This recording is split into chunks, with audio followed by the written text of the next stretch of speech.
Channel 2. This is WBRZ News 2 at 10. Amid federal budget cuts, the River Road African American Museum is doing all it can to tell the stories of the past. News 2's Destiny Beasley with how the museum is preserving the history of Donaldsonville. In the heart of Donaldsonville's historic district lies the Church of the Ascension Episcopal, one of the 5 buildings of the River Road African American Museum, preserving the rich history of the town. But with the recent federal budget cuts, the historic preservation funding is at risk. Executive Director L'Oreal Evans says these cuts can potentially strip Donaldsonville of its historic district designation.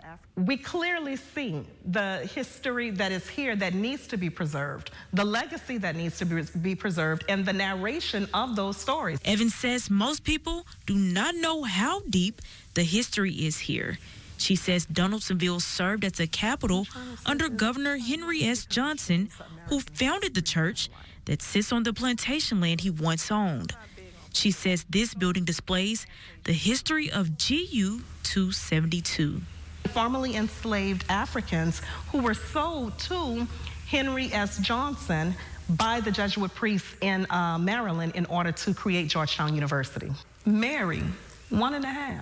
The names and ages of the enslaved Africans sold are stained in the glass windows, paying homage. Another building preserving history is the medical office of Dr. John Lowry, who Evans says was the first black physician in Ascension Parish. We're talking about how many cities, how many families, how many children did he help to deliver? How many lives did he save? But to keep up the preservation, Evans says funding is essential to maintain the buildings and keep the stories of the past alive.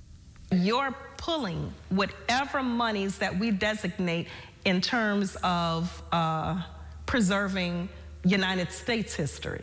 You're removing that. That's all of that money. We need that money.